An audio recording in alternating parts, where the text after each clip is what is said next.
এই ভবিষ্যৎ নিয়ে আর কতদিন ভাববেন? এই ছোট জীবনটা এই জন্য দেয় নাই যে মানুষ দুনিয়ার জীবন নিয়ে ভাববে, বরং দুনিয়ার জীবনের ব্যাপারে আল্লাহ বলেই দিছেন, আর দুনিয়া মাকসুম, দুনিয়া বন্টিত, কে কতটুকু পাবে বহুত আগে আমি লেখা দিছি। হাদিস এটাও আমাদেরকে জানায়, আমাদের অস্তিত্বের 50,000 বৎসর আগে আল্লাহ লেখা দিছে আপনি কতটুকু পাবেন। বিশ্বাস হয় না? হ্যাঁ হ্যাঁ, এইখানেও বহুত লোক পাওয়া যাবে। আজ না মাদক দিয়ে এত উপরে উঠছে, ঠিক না? 50 বছর আগে তো মাদক দিয়ে তো উপরে ছিল না, ঠিক না? কি 100 বছর আগে? হ্যাঁ, 50 বছর আগেই যখন ছিল না, তা 100 বছর আগে কোত্থেকে হইতো, ঠিক না? বহুত মানুষ এখানে আছে হাতের উপর দিয়ে গড়ায় গেছে, খালি দললেই হইতো, এখন কোটি কোটির মালিক, ঠিক না? নাই এখানে? হ্যাঁ, এখন খালি আলোচনা করে, কি করে? আরে আলোচনা করে আর আফসোস করে, দললেই তো পারতাম। সাথ ছিল আমারে, একবারও টাকা চায় নাই, বলছে তুমি ভাঙ্গা ভাঙ্গা দিও, বন্ধু মানুষ, ঠিক না? নাই দুই একজন এখানে হাত উঠাইলে বললে হাত অনেকটি উঠবে, এজন্য বললাম না। আছে, কিন্তু আপনি এটা ভাবেন আপনার কপালেই ছিল না। লেখা থাকলে আল্লাহ হাত দিয়া, কুদরতি হাত দিয়ে আপনার হাতে ধরতো আর নিয়ে আপনাকে ধরায় দিত, ধর এটা। এইখানেই ছিল না, এইখানেই ছিল না। আরেকজন মাধবদীর ছিল না, ও বহুত দূরের থেকে আইসা এখন মাধবদীতে বহুত কিছু, ওর বিল্ডিং আকাশের সাথে কথা বলতে চায়, ঠিক না? না নাই এরকম? হ্যাঁ, মাধবদীতে নাই মাধবদীর বাহিরের লোক? না নাই। ওর কপালে লেখা ছিল ওকে ওই নোয়াখালীর থেকে উঠাইছে, মাধবদীতে ফালাইছে, এখন ওর বিল্ডিং মাধবদীতে আকাশের সাথে কথা বলে। নোয়াখালী নাম লইলাম আর কি, রাগ হয় না কো। এরকম এক এক জেলার থেকে উঠায় মাধবদীতে আইনা ফালাইছে, ঠিক না? আবার দেখা যাবে যার দোকানে চাকরি করে উনি আজকে বিল্ডিং এর মালিক, ব্যবসার মালিক, ওই মালিক এখন আগের মতোই রয়ে গেছে, 1 ইঞ্চিও আগে বাড়তে পারে নাই, কেননা ওর এইখানে লেখা ছিল। দুনিয়া আল্লাহ বন্টিত করে দিছেন, মাকসুম, বন্টিত। আর দুনিয়া বিতাকাদ্দুর, দুনিয়া এখানে লেখা নিয়ে আসে, লেখা নিয়ে, যার এখানে লেখা আছে যতটুকু এতটুকুই মিলবে। দুনিয়া দুনিয়া কসম খোদা, নাইলে এই হাদিস কোনোদিন আসতো না। কসম তুলাকা রিজকাকা ফালা তাতাব, ওলামারা জানে এই হাদিস। আল্লাহ বলছে খালাকতুকা লিল ইবাদা ফালা তালাব, কসম তুলাকা রিজকাকা ফালা তাতাব। তোর দুনিয়া লেখা হয়ে গেছে, খামাখা ক্লান্ত হোস না। যতটুক তোর ভাগ্যে আছে অতটুক তোকে আমি খাটাবো, যেইখানে ভাগ্যে আছে ওইখানে তোকে আমি দৌড়াবো, তুই খামাখা দৌড়াইস না। মানুষ ঘুমের থেকে উঠেই ভাবতে শুরু করে যে নাস্তা কি করব, আবার দুপুর হলেই ভাবে কি খাবো, আবার দুপুর গড়ায় গেলেই ভাবে রাত্রে কি খাবো। আজকে সূর্য যে উঠতে দেখতে পাইল সে ভাবে কালকে কিভাবে চলবে, কালকে যে পাইল সে ভাবে পরশু কিভাবে চলবো, এই মাসটা যে পাইল সে ভাবে আগের মাস, সামনের মাসটা কিভাবে চলবে। এইভাবেই কিন্তু আমাদের ভাবনার চাক্কা করতে থাকে, ঠিক না? একা ছিল ভাবতে থাকে বিয়ে করলে কি হবে, বিয়ে করলো ভাবতে থাকে বাচ্চা কাচ্চা হইলে কি হবে, বাচ্চা কাচ্চা হওয়ার পরে ভাবতে থাকে এরা মানুষ কিভাবে হবে, এদের ভবিষ্যৎ কিভাবে হবে। আমরা কিন্তু সারাদিনই ভাবতে থাকি। একটা মানুষও পাওয়া যাবে না, নারী হোক আর পুরুষ হোক, যুবক হোক আর বৃদ্ধ হোক, এই 4 শ্রেণীর ভিতরে এক শ্রেণীও পাওয়া যাবে না যে ভাবনা ছাড়া আছে। ভাবনা বোঝেন তো, চিন্তা ছাড়া আছে, সারাদিন চিন্তা করতে থাকে। কিন্তু আমার ছোট একটা প্রশ্ন, আমরা অচিরেই দুনিয়ার থেকে চলে যাব, যারা আজকে আসি, কিছুদিন পরে আমরা অনেকেই থাকবো না, চলে যাব দুনিয়ার থেকে। একটা দিন আসবে বর্তমানে যারা আছে 100 বৎসর পরে কেউ থাকবে না। আমাদের 100 বৎসর পিছে যারা ছিল তারা কেউ এখন দুনিয়াতে নেই। 100 বৎসরের মাথায় যে আমাদের সন্তানরাও দুনিয়াতে থাকবে না, আমরা তো দূরের কথা। কিন্তু সারা দিন আমরা ভাবি, সকাল হইলে দুপুর নিয়ে ভাবি, দুপুর হইলে সন্ধ্যা নিয়ে ভাবি, সন্ধ্যা হইলে আবার সকাল নিয়ে ভাবি, আজ হইলে কাল নিয়ে ভাবি, কাল হইলে পরশু নিয়ে ভাবি, এই বৎসর পার হয়ে গেলে আগামী বৎসর নিয়ে ভাবি, ভবিষ্যৎ নিয়ে বর্তমান নিয়ে আমরা ভাবতেই থাকি। কিন্তু আমাদের মধ্যে কজন আছে যে আমরা যে কবরে চলে যাব, কবর নিয়েও কোনোদিন ভাবি যে আমি কবরে কিভাবে থাকব, ভালো থাকবো না খারাপ থাকবো? কবরটা মাটির গর্তই থাকবে না জাহান্নামের গর্ত হবে, না জান্নাতের বাগান হবে? কয়জন আমরা ভাবি বলেন? এই মসজিদ ভরা মানুষ, এইখানের ভিতর থেকে কয়েকজন বলেন যে দেখি হাত উঠায়া যে আমি ভাবি? একজনও তো আমরা ভাবি না যে মৃত্যুটা আমার কিভাবে হবে, কেমন মৃত্যু হইলে আমি খুশি, এটা নিয়ে তো ভাবি না। কবর নিয়ে ভাবি না, কিয়ামতের মাঠ নিয়ে ভাবি না, জান্নাত নিয়ে ভাবি না, জাহান্নাম নিয়ে ভাবি না। আশা রাখি বটে, মুসলমান হিসাবে সবাই আশা রাখি, জান্নাতে যাইতে চাই। কিন্তু যেটা মানুষ চায় ওটা নিয়ে ভাবেও তো, ঠিক না? চিন্তাও তো করে, না করে না? দুনিয়ার যেটা মানুষ চায় ওটা নিয়ে কিন্তু চিন্তা করে। আমরা চাই মনে প্রাণে জান্নাত, কিন্তু কয়দিন ভাবি আমি জান্নাত পাবো কিভাবে? রাগ হয় না, ভাবনা উচিত। আমরা বেশি দিন এখানে কেউ থাকবো না, 60-70 বছর, 70 সানা ও 60 সানা। আল্লাহর রসুল আমাদেরকে সতর্ক করছেন, বুঝাইতে কোনো ত্রুটি করেন নাই। যদি করতেন তাইলে আল্লাহ কোনোদিন এই কথার সাক্ষী দিতেন না, ওমা হুয়া আলাল গাইবি বিদানিন। আমার নবী তোমাদের পর্যন্ত পৌঁছানোর ব্যাপারে কোনো কৃপণতা করেন নাই, কুণ্ঠা বোধ করেন নাই, কোনো সংকুচিত হন নাই। যা বলছি তা পৌঁছাইয়া দিছেন। শুধু পৌঁছান নাই, বড় ব্যথা নিয়ে পৌঁছাইছেন। শুধু শুইনা পৌঁছান নাই, চোখে দেখা এসে পৌঁছাইছেন। জান্নাত দেখা আসছেন, আখেরাত দেখা আসছেন। বড় দয়া নিয়ে আমাদেরকে বুঝাইছেন। যুবককে বুঝাইছেন, নারীকে বুঝাইছেন, পুরুষকে বুঝাইছেন।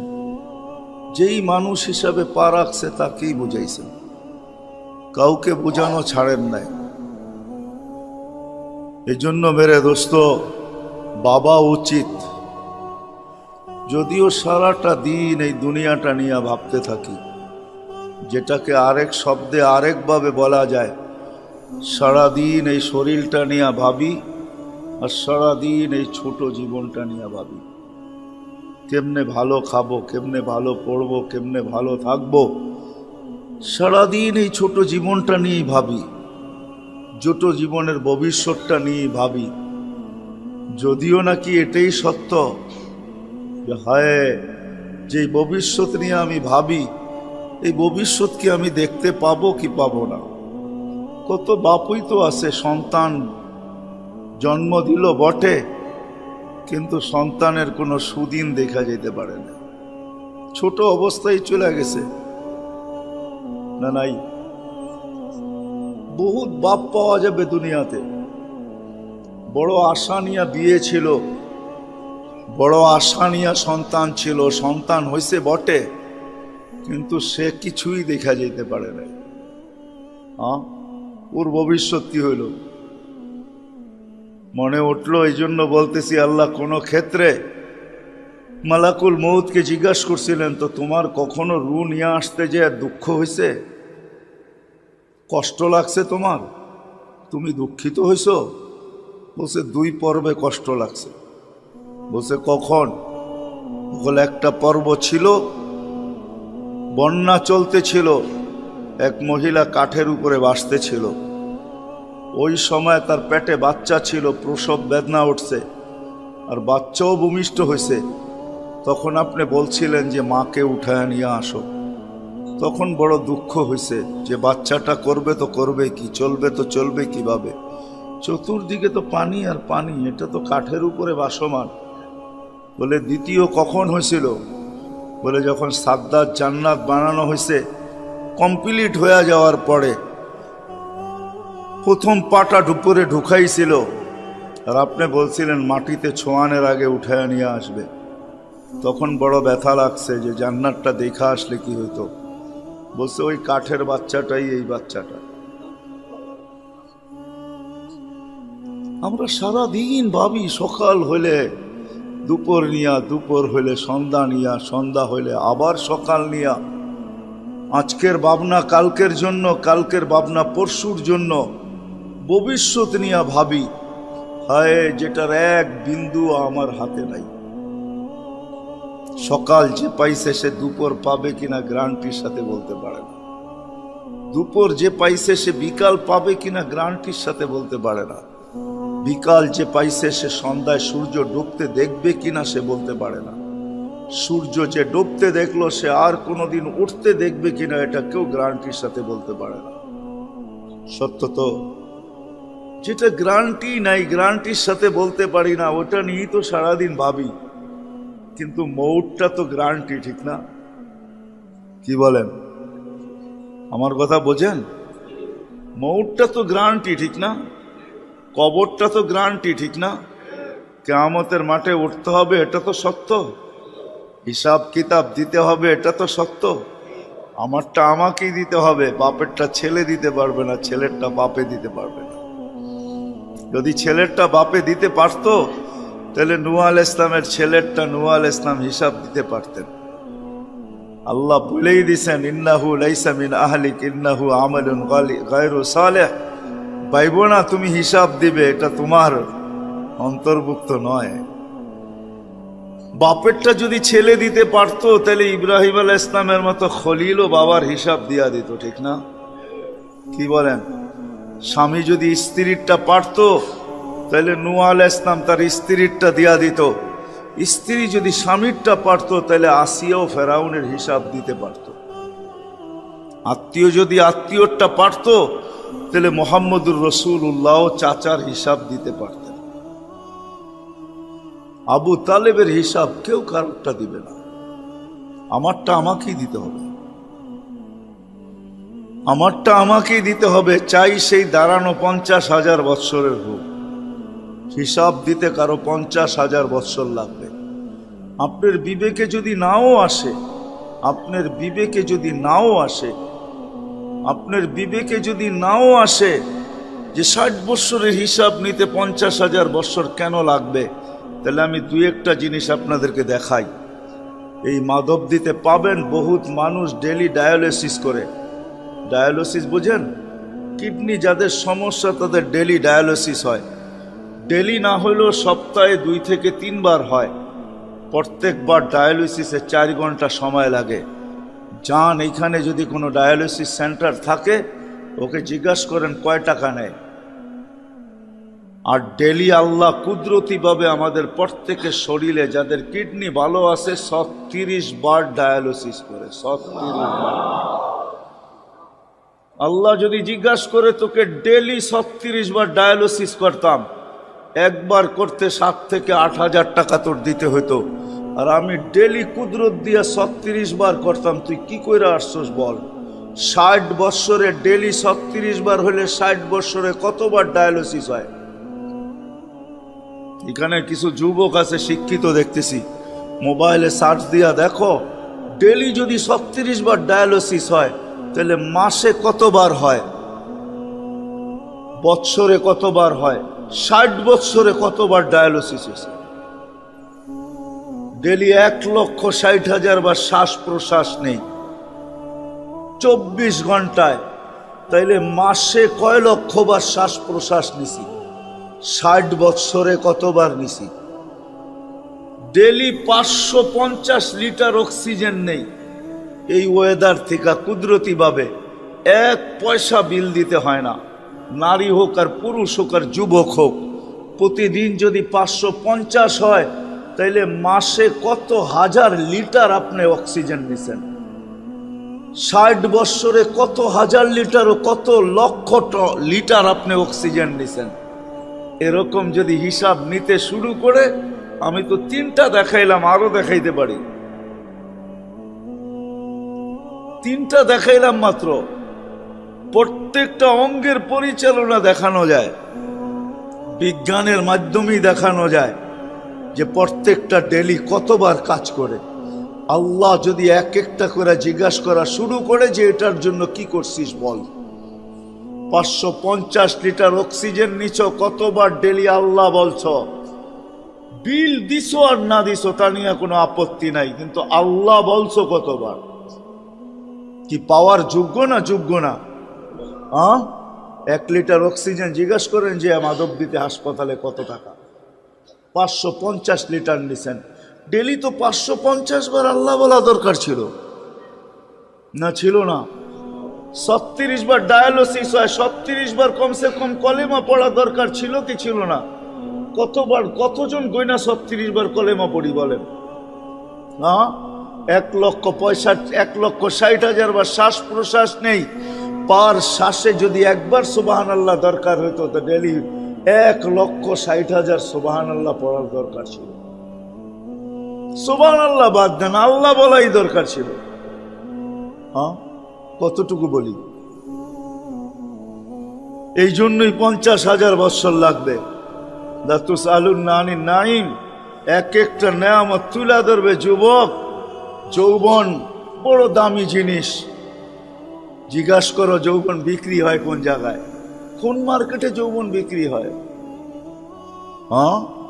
কোনো মার্কেট আছে যৌবন বিক্রি হয়? কোনো মার্কেট নাই যৌবন বিক্রি হয়। কোনো ফ্যাক্টরি নেই যৌবন তৈরি করে। আল্লাহ যদি জিজ্ঞাসা করে, এই জন্যই আল্লাহ রাসূল সতর্ক করছেন। আল্লাহ জিজ্ঞাসা করবে, আন শাবাবিকা ফীমা আবলা, যৌবন কোন কাজে পুরান করছো বলো। আন উমরিকা ফীমা আফনা, জীবনটা কোন কাজে ক্ষয় করছো বলো। জিজ্ঞাসা করা হবে। এই জন্যই আমার কথা শুরু এখান থেকে ছিল। সে সারাদিন ভাবি, কিন্তু এই দেহটা নিয়া আর এই ছোট জীবনটা নিয়া সারাদিন ভাবি। সকালটা নিয়া, সকাল হইলে দুপুর নিয়া, দুপুর হইলে বিকাল নিয়া, বিকাল হইলে সন্ধ্যা নিয়া, সন্ধ্যা হইলে রাত্র নিয়া, রাত্র হইলে সকাল নিয়া, আজ হইলে কাল নিয়া, কাল হইলে পরশু নিয়া, এই সপ্তাহ হইলে আগের সপ্তাহ নিয়া, এই মাস হইলে আগের মাস নিয়া, এই বৎসর হইলে আগের বৎসর নিয়া, ভবিষ্যৎ নিয়া সারাদিন ভাবতে থাকি। আর এই দেহটা নিয়ে ভাবতে থাকি, এই ছোট জীবনটা নিয়ে ভাবতে থাকি। ও মেরে আজিজ, আজ পর্যন্ত তো ঘরের কোনায় বৈশা 2 মিনিট ভাবলাম না যে আমার কবর সত্য, আমার কবরের প্রস্তুতি কতটুকু, আমার আখেরাত বাস্তব, আমি আখেরাতে যাবই যাব, আমাকে কেউ ফিরায় রাখতে পারবে না। কবির কথাই সত্য, যদিও নাকি পালাও তুমি আকাশেতে লাগিয়ে সিঁড়ি, সিঁড়ি লাগেও যদি আকাশে পালায়া যায়, তারপরও মৌত থেকে ভাগা যাবে না। মৌত থেকে ভাগো তুমি, মৌত তোমায় আসে ঘিরি, যদিও নাকি পালাও তুমি আকাশেতে লাগিয়ে সিঁড়ি। কোরআনও বলে ইউদরিকাল মৌত, মৌত তোমাকে ধরবেই ধরবে। আল মৌত লাইসা লাহুল ফাউত, মৌতকে কেউ ওভারটেক করতে পারবে না, মৌতকে কেউ ফাঁকি দিতে পারবে না। আজ হোক কাল হোক, মৃত্যুর কোলে ঢলবেই ঢলবে। নারী হইলেও যাবে, পুরুষ হইলেও যাবে, যুবক হইলেও যাবে, বৃদ্ধ হইলেও যাবে, সবাইকে মৃত্যুর কোলে ঢলতেই হবে। বাচ্চার কথা ভিন্ন। বাচ্চা যদি মারা যায় তো তার কলমই লেখে নাই কিছু, তার কোনো খাতাই নাই, তার হিসাব কিতাবও নাই, সেটা তো ভিন্ন কথা। কিন্তু বাচ্চা ছাড়া যেই বয়সেই আমি যাই না কেন, মৃত্যুর কোলে তো ডলতেই হবে। আজ পর্যন্ত কতবার আমি মৃত্যু নিয়ে ভাবলাম। ভাবনা তো দূরের কথা, মাধবদীর মানুষ, ভাবনা দূরের কথা। সন্ধ্যার পরে যদি মৃত্যু নিয়ে 25 বার মৃত্যুকে স্মরণ করে, 25 বার আল্লাহুম্মা বারিকলি ফিল মাউতি ওয়া ফিমা বাদাল মাউত, সন্ধ্যার পরে মাগরিবের পরে যে 25 বার পড়ল, ফজরের আগে যদি মারা যায় তো আল্লাহ বলে শুধু উচ্চারণের কারণে তোমাকে শাহাদাতের মৌত দিব ওই রাত্রে মারা গেলে।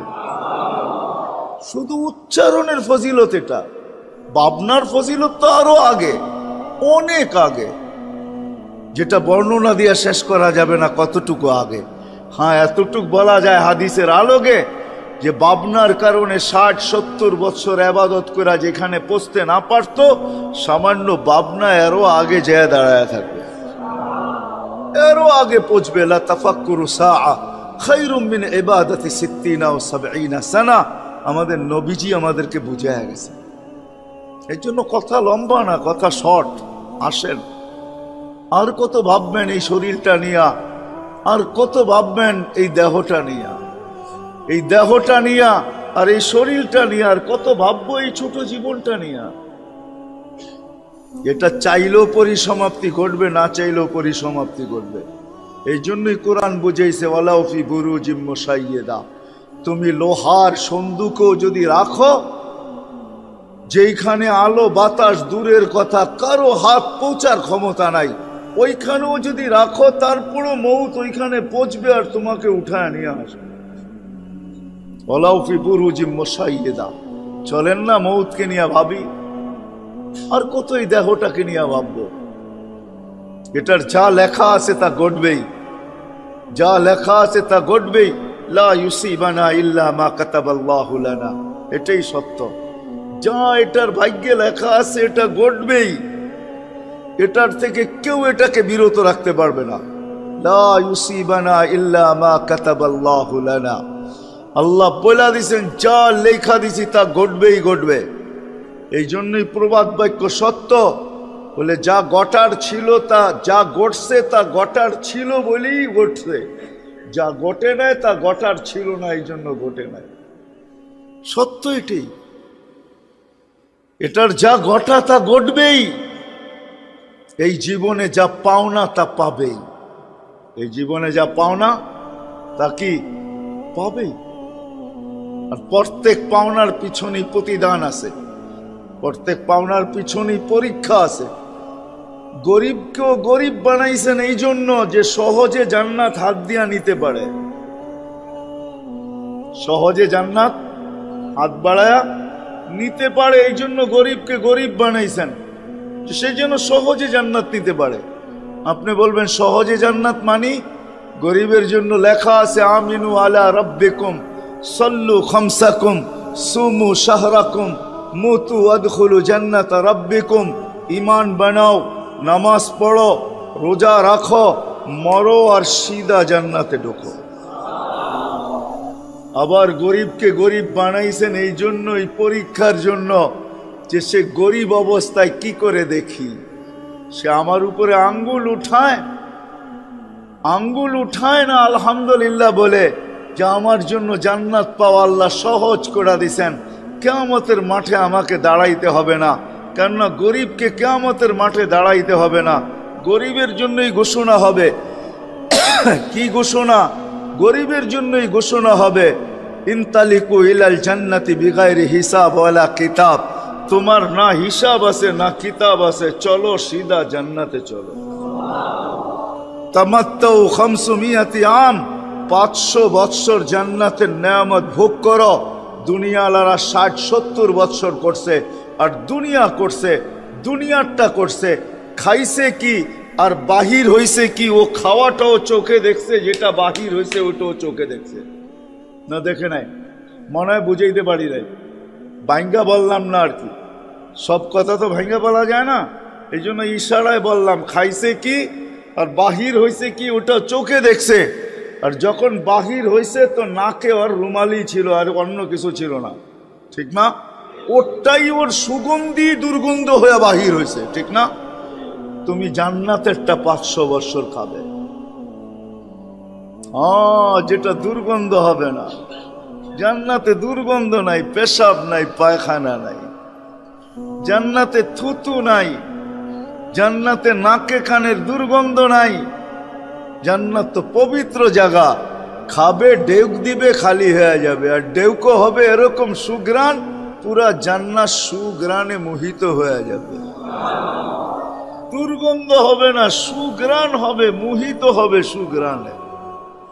ঘাম বাহির হবে তো সুগ্রাণ ফুটা বাহির হবে। আজকে তো 2 দিনের ঘাম দুর্গন্ধ জমায় দেয়, ওইখানে দুর্গন্ধ জমাবে না, সুগ্রাণ জমাবে। তো গরিবকে জান্নাত পাওয়ার জন্য দিছেন, নারীকে নারী বানাইছেন এই জন্য যে সহজে জান্নাত পায়। কি সহজে জান্নাত পায়? আইয়ুমা ইমরাতিন আমানাত আলা রাব্বিহা সাল্লাত খামসাহা সামাত শাহরাহা আতাআত বালাহা। যেই মহিলা ঈমান বানাইলো, নামাজ পড়লো, রোজা রাখলো, স্বামীর অনুগত্য হলো, শরীয়ত মতে পর্দা করলো, একজন পুরুষ দুনিয়াতে আছে যিনি জান্নাতের 8 দরজা দিয়া ঢুকার অধিকার রাখে। কিন্তু আমাদের সমাজের প্রত্যেক মহিলা জান্নাতের 8 দরজা দিয়া ঢুকার অধিকার রাখে, ক্ষমতা রাখে, সমর্থ রাখে। যদি তার জীবন এরকম কাটায়, তো আল্লাহর রাসূল বলছে এতটুক করার পরে 5টা জিনিস, ঈমান, নামাজ, রোজা, স্বামীর অনুগত্য, শরীয়ত মোতাবেক পর্দা, ফালিতাদখুলিল জান্নাতা মিন আইয়ি আবওয়াবিল জান্নাতি শাআত। যেই দরজা দিয়া মনে চায় জান্নাতে ঢুকুক। মালালাকে মাল দিছেন এই জন্য। হায় হায়, অনেক মানুষ আছে শরীরে কষ্ট করতে পারে না, শারীরিক কষ্ট সয় না, তা আল্লাহ মাল দিছে ওকে জান্নাতে পাওয়ার জন্য। ক্ষেত্র দিছেন, ক্ষেত্র তালাশ করে যদি তুবাল আমির আলা বাবিল ফকির, মালালা যদি সারা দিন একটা সময় নির্ধারণ করে যে আমার এলাকায় গরিব কে আছে, ওকে আমার দরজায় আসতে দিব না, আমি ওর দরজায় যায় খটখটাবো। কিরে, এই মাসের বাজার হয়েছে না হয় নাই? বেতন পাইছিস না পাস নাই? যতটুক হয় এতটুক দিয়া চলে না চলে না? আল্লাহ রসুল বলতে ওই দরজায় দাঁড়াইতে দেরি তুবাল আমির, ওর চেয়ে উত্তম আমির কেউ নাই, জান্নাত ওর অপেক্ষায় আছে। পরীক্ষার জন্য যেমন দিছেন, পাওয়ার জন্য দিছেন। এই জন্য আসেন, সারাদিন এই দুনিয়াটা নিয়ে ভাবি, নারী বলেন আর পুরুষ বলেন, হায় হায় হায় হায়, যুবক বলেন আর বৃদ্ধ বলেন, সবাই ভাবতেছি এই জীবনটা নিয়া আর এই দেহটা নিয়া। আজ পর্যন্ত ভাবলাম না কবর নিয়ে। অথচ যারা ভাবছে, হাজারো লোক দুনিয়াতে আছে যাদেরকে রাজত্ব ছুটায় দিছে ভাবনা। ইব্রাহিম ইবনে আদহামকে 4 ভাবনায় রাজত্ব ছাড়ায় দিছে। সবাই বলছে, ইব্রাহিম রাজা হিসাবে তো আমাদের কাছে তোমার চেয়ে উত্তম কেউ আমরা আজ পর্যন্ত পাই নাই। তুমি বড় ন্যায়পরায়ণ বাদশাহ ছিলা, তোমার জন্য তো জান্নাতের উচ্চ শিখর ছিলই ছিল, কিন্তু তারপরও রাজত্ব কেন ছাড়লে? আমরা প্রজা হিসাবেও তো খারাপ ছিলাম না, তুমি রাজা হিসাবে তোমার তুলনা ছিল না, তারপরও কেন ছেড়া দিলা? বলে 4 প্রশ্ন আমাকে পাগল করা হয়েছে। ভাবতে যে পাগল হয়ে গেছি, রাজত্ব ছেড়া দিছি। বলছে, প্রথম প্রশ্ন কি? বলে মার পেটে যখন রু আসছে তখন লেখা হয়েছিল নেককার না বদকার। ফলা আদরি মাদা কুতিব, আমি জানি না আমাকে নেককার লেখা হয়েছে না বদকার লেখা হয়েছে। চিন্তা আমাকে পাগল করে দিছে। এখন যদি প্রশ্ন করেন বদকার লেখা হইল, চিন্তা করলে কি হবে? না, আল্লাহর রসুল দোয়া শিখাইয়া দিছেন, হাসান হোসাইনকে দোয়া শিখাইছেন। হাসান হোসাইন এই দোয়া যতদিন রু থাকে অতদিন পড়তে থাকো, কাজে দিতেও পারে, কাজে দিবে পড়লে। কি দোয়া? আল্লাহুম্মা ইন কুনতা কাতাবতানি মিন আহলি সাআদাতি ফাসবুতনা ফিহা ওয়া ইন কুনতা কাতাবতানি মিন আহলি শাকাওয়াতি ফামহুনা মিনহা ওয়াকতুবনা ফি আহলি সাআদাতি ওয়াল মাগফিরা ফাইন্নাকা তামহু মা তাশা ওয়া তুসবিত ওয়া ইনদাকা উম্মুল কিতাব। যে চাইতে থাকো, চাইতে চাইতে হইতেও পারে, আর আশা রাখি 100তে 100 যে হবে। যতক্ষণ পর্যন্ত কণ্ঠ নালীতে রু না আসে এই উম্মতের জন্য সুযোগ আছে, যদি ভাবতে থাকে আর চোখের পানি ঝরাইতে থাকে, আল্লাহ যদি সাকিও লেখা থাকে, তো আল্লাহ ওইটাকে মুছায়া নেককার লেখা দিবে। ইব্রাহিম ইবনে আদহাম বলছে, রূহ আসার আগ পর্যন্ত, কণ্ঠনালীতে রূহ আসার আগ পর্যন্ত সুযোগ আছে, কানতে পারি, এই জন্যই কান্নার জন্য রাজত্ব ছেড়া বাহির হয়ে গেছে। বলছে ইব্রাহিম, দ্বিতীয় প্রশ্ন, বলে মৃত্যুর সময় দুইটা সম্বোধন হবে, আইয়াতুহান নাফসুল তাইয়্যিব অথবা আইয়াতুহান নাফসুল খাবিস, পবিত্র রূহ বলা হবে অথবা অপবিত্র রূহ বলা হবে। ফালা আদরি মাযা ইউখাতিব, আমি জানি না আমাকে কি সম্বোধন করা হবে। বিদায় চিন্তায় পাগল হয়ে গেছে, এই জন্যই সারা দিন কাঁদি, মরুতে পড়া দিনে কাঁদি, রাত্রে জঙ্গলে কাঁদি, অথবা রাত্রে দিনে জঙ্গলে কাঁদি, রাত্রে মরুতে কাঁদি। আর কাঁদি আর আল্লাহকে বলি, আল্লাহ সম্বোধন যেন খবিস রূহ বইলা হয় না হয়, পবিত্র রূহ বইলেই যেন হয়। কেননা পবিত্র রূহ যদি সম্বোধন হয়, যদি ফেরেশতা সম্বোধন করে পবিত্র রূহ, তাহলে পবিত্র রূহ হিসাবেই আমার সাথে ব্যবহার করবে। ওই ব্যবহারগুলো হাদিসের ভিতরে আছে, কি ব্যবহার করবে? অপবিত্র রূহ হিসাবে যদি ব্যবহার করে, তাহলে কি ব্যবহার করবে এটাও হাদিসে লেখা আছে, কোরআনে লেখা আছে। অপবিত্র রূহের সাথে কি করবে ওটা খোলার সময় নেই, এতটুক শুধু জেনে নেন। পবিত্র রূহ এরা যদি সম্বোধন করে, তো জান্নাতের গেট পর্যন্ত সেলুটই সেলুট পাইতে থাকবে, শুধু সেলুট আর কিচ্ছু না। সর্বশেষ সালাম আল্লাহ দিবে, সালাম কওলাম মির রব্বির রহিম। সর্বশেষ সালাম দিয়ে আল্লাহ জান্নাতে ঢুকায় দিবে, মেহমান খানায় ঢুকায় দিবে। আর যদি অপবিত্র হয় সম্বোধন, তাহলে এইখান থেকে উষ্টা শুরু হবে। উষ্টা বোঝেন তো? লাথি দেওয়া শুরু হবে, লাথি মারতে মারতে মারতে মারতে দোজকে ঢুকানো।